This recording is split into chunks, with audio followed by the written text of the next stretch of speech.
Assalamualaikum warahmatullahi wabarakatuh. Baru-baru ini telah sampai kepada saya sebuah video oleh Buya Ar-Razi atau Ustaz Dr. Ar-Razi tentang Nur Muhammad. Video tersebut ada saya sertakan di bahagian description di bawah. Sila tonton terlebih dahulu sebelum menonton video ini. Baik, setelah saya menonton video beliau, saya merasakan ada beberapa perkara yang patut saya ulas. Maka saya pun membuat video ini, ya. Okey, jangan bimbang, video ini bukanlah untuk mencela ataupun mengkritik Buya Ar-Razi. Bahkan beliau sendiri dalam video itu tidak mengkritik siapa-siapa. Jadi saya pun bukan untuk mengkritik beliau, tetapi lebih kepada untuk perkongsian ilmu, perbandingan dalil dan juga hujah. Baik. Poin pertama yang saya nak highlightkan ialah, saya nak ulaskan ialah tentang penilaian darjat hadis. Betul apa yang disebut oleh Buya Ar-Razi bahawa penilaian hadis ini sebenarnya adalah ijtihad seseorang ahli hadis. Sebagaimana ahli fiqh, mereka juga berijtihad mengeluarkan sesuatu hukum. Apabila berijtihad, maka sudah tentu kadang-kala akan berlaku perbezaan dalam penilaian darjat hadis. Okay?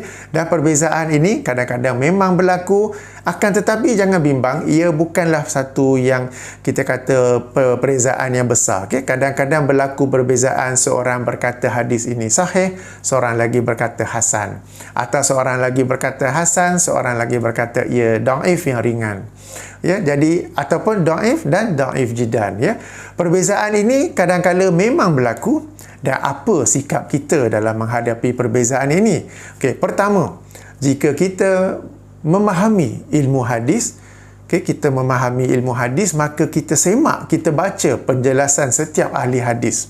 Okey, dan kita lihat bagaimana dia mengeluarkan hukum hasan ataupun sahih, dan kita setelah kita membaca, kita menyemak, kita mengikuti penjelasan penilaian yang kita rasakan lebih kuat, lebih padu. Ini yang pertama.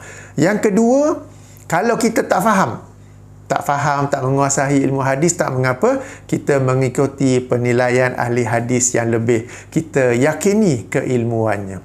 Okay, tapi yang pentingnya di sini, ya, kita mengikuti ahli hadis yang menilai hadis itu berdasarkan kaedah yang standard. Okay? Sebab ada satu cara, satu jalur penilaian yang lain yang menggunakan menggunakan kaedah kasyaf, kaedah ilham, kaedah mimpi. Okey, dia bermimpi bahawa Rasulullah bersabda sekian-sekian, dan dia kata sebabkan aku mimpi, maka itu adalah hadis yang sahih. Ataupun dia kata kasyaf, telah tersingkap bagi aku bahawa hadis ini adalah sahih. Jalur penilaian seperti ini, kaedah penilaian seperti ini, kita tak dapat nak nilai betul ke sahih, betul ke hasan, betul ke dhaif, dan ia terbuka kepada penyelewengan, penyalahgunaan. Seseorang itu dengan mudah boleh berkata hadis ini sahih, saya bermimpi hadis ini sahih, semata-mata kerana hadis itu selari dengan pandangan dia, selari dengan mazhab yang cuba dibawa olehnya. Jadi kaedah penilaian sedemikian itu sangat mudah terbuka kepada penyelewengan dan penyalahgunaan, maka kita memang tolak ke tepi. Ya, kita guna penilaian hadis yang dilakukan oleh para ahli hadis berdasarkan disiplin ilmu hadis. Baik, dalam beberapa kes terpencil boleh berlaku penilaian hadis yang beza dia besar. Seorang kata sahih, seorang kata maudhu. Seperti hadis Nur Muhammad yang dibawa oleh Buya Ar-Razi, ya, dalam video tersebut. Imam Al-Hakim berkata sahih, sanadnya sahih. Tetapi Ibnu Taimiyah dan juga Az-Zahabi berkata ia maudhu. Ini utara dengan selatan, satu kata sahih, satu kata palsu. Kenapa pula demikian? Jika berlaku perbezaan yang sangat besar seperti ini, kita perlu berusaha untuk memahaminya dan mengetahui kenapa berlaku perbezaan tersebut. We must make an effort. Tak boleh biar macam tu saja dan ikut yang ni. Maka kita hendaklah menilainya, dan itu insya-Allah saya akan jelaskan dalam bahagian kedua nanti. Bahagian pertama ni saya nak jelaskan tentang penilaian. Penilaian darjat hadis dan kenapa berlaku perbezaan. Baik, bagaimana pula jika perbezaan itu berlaku antara seorang ahli hadis yang tersohor seperti Imam Al-Bukhari dan juga ahli hadis masa kini, iaitu Syekh Al-Albani rahimahullah. Okey, Buya Ar-Razi dalam video tersebut menyebut bahawa Syekh Al-Albani mendhaifkan 2 hadis dalam Sahih Al-Bukhari. Sudah tentu ini agak memeranjatkan bagi tuan-tuan dan puan-puan. Macam mana pula tu ya?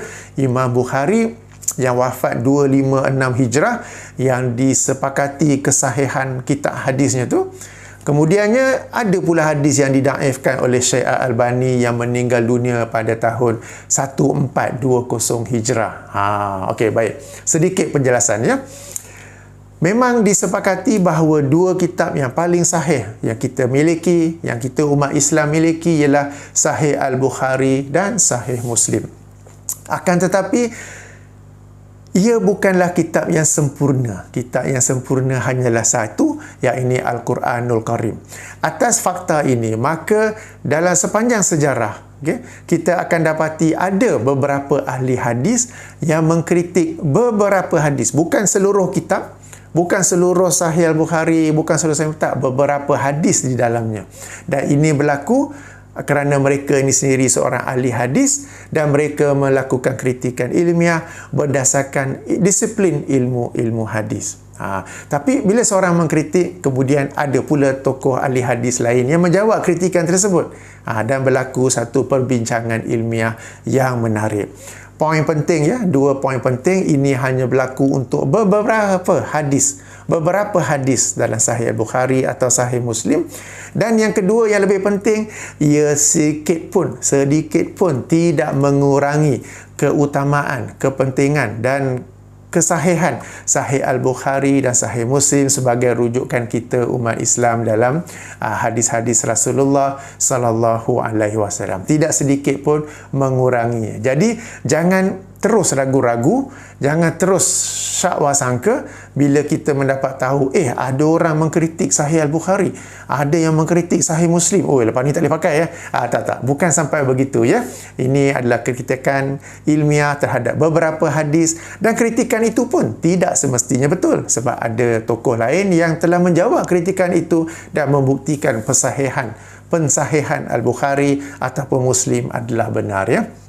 Baik, apabila kita berbicara tentang kritikan, kita hendak bezakan 2 jenis kritikan.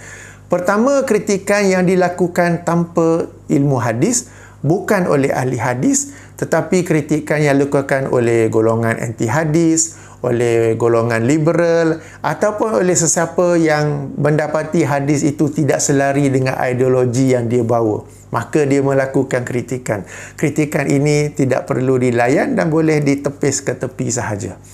Kemudian ada kategori kedua, kritikan yang dilakukan oleh ahli hadis.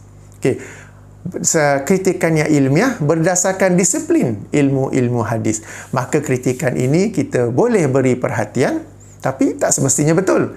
Kita beri perhatian je, kita mengkaji, kita menyemak, kita nak jadikannya sebagai satu latihan ilmiah ke apa ke bagi orang yang membaca. Bukan saya suka-suka pergi kritik sebagai latihan ilmiah bagi orang yang membaca tentangnya ya. Sebab bagi orang yang minat ilmu hadis, dia suka dibaca kritikan tu, dibaca orang yang menjawab kritikan, ia menjadi ilmu tambahan baginya dalam bidang ilmu hadis. Jadi yang pentingnya ada 2 jenis kritikan. Yang jenis pertama kita tolak, tak payah layan. Kritikan oleh golongan anti hadis, golongan liberal, hadis ini tak logik lah, hadis ini anti wanita lah kata mereka kan. Ataupun kedua, kritikan oleh ahli hadis, kritikan ilmiah yang berdasarkan disiplin ilmu hadis, dan yang seperti ini kita boleh beri perhatian jika kita mampu memahami kritikan mereka ya. Jadi di sini kita masuk kepada kritikan Al-Albani ya. Al-Albani seorang tokoh hadis masa zaman kita, telah pun meninggal dunia pada tahun 1420 Hijrah.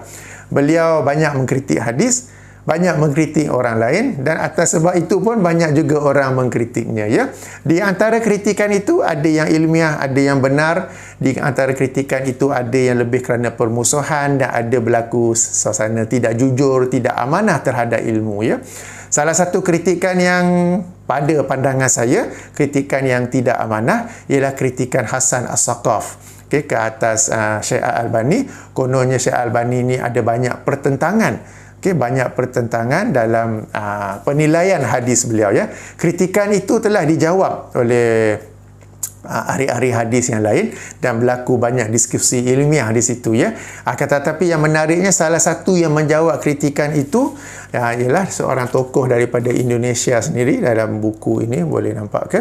Okey, dalam buku ini yang berjudul Membela Syekh Albani dari Tuduhan Kontradiksi, kritikan ilmiah atas kitab At-Tanaqudat. Tanaqudat tu yang kitab yang tulis oleh Hasan Saqaf ya. So yang ini saya print 200 muka surat lebih kurang ya. Tapi boleh dibaca, dimuat turun secara percuma ya, edisi PDF. Saya ada memberi pautannya, link di bahagian description di bawah. Sila baca bagi sesiapa yang berminat. Baik. Betul ke Syekh Al-Albani ada mendaifkan hadis dalam Sahih Bukhari, 2 buah hadis? Ya, betul. Bagi sesiapa yang mahu mengkaji. Okey, boleh rujuk ya. Hadis pertama yang beliau daifkan ialah hadis nombor 2227. 2227 mengikut penomboran Fathul Bari, Kitabul Buyu, bab dosa menjual orang merdeka. Okey, dan penjelasan kenapa dia mendaifkan hadis itu boleh rujuk dalam kitab beliau Silsilah Al-Ahadis Ad-Dhaifah wa Mawdu'ah nombor 6763. Juga boleh rujuk dalam Irwaul Ghalil jilid ke-5 muka surat 308. Hadis kedua yang beliau daifkan Sahih Bukhari hadis nombor 2855. Okey, Kitabul Jihad Wasiyar, bab nama kuda dan kaldai. Ada satu hadis tentang nama kuda Rasulullah ya. Okey, penjelasan beliau kenapa beliau mendaifkannya boleh rujuk dalam Silsilah Al-Ahadis Ad-Dhaifah nombor 4226. Saya hanya bagi rujukan. Okey, saya hanya bagi rujukan. Saya tak akan kata siapa yang betul, siapa yang salah ya. Okey, ini sebagai kajian ilmiah bagi tuan-tuan dan puan-puan yang berminat. Kalau tak mampu mengkaji apa semua tu, tak ada rujukan, tak ada kitab silsilah apa semua, tak mengapa. Boleh saja berpegang pada pensahihan Imam Al-Bukhari rahimahullah. Okey. Baik, ini penjelasannya. Tapi yang penting saya nak bagi tahu ialah jangan menjadi ragu-ragu ataupun syak wasangka terhadap 2 kitab sahih ini semata-mata kerana adanya beberapa kritikan oleh beberapa ahli hadis terhadap beberapa hadis dalam kitab tersebut ya. Jangan menjadi ragu, kritikan-kritikan tersebut tidaklah mengurangi keutamaan dan kesahihan kedua-dua kitab ini ya. Baik, kita berjumpa lagi di bahagian kedua insya-Allah. Kita mengkaji pula hadis dalam kitab Al-Mustadrak oleh Imam Al-Hakim. Kenapa boleh berlaku seorang Imam Al-Hakim kata sahih, Imam Ibn Taymiyah dan Az-Zahabi pula kata maudhu. Perbezaan sangat besar tu. Kita jumpa nanti insya-Allah. Subhanakallahumma wa bihamdika asyhadu an la ilaha illa anta astaghfiruka wa atubu ilaika. Assalamualaikum warahmatullahi wabarakatuh.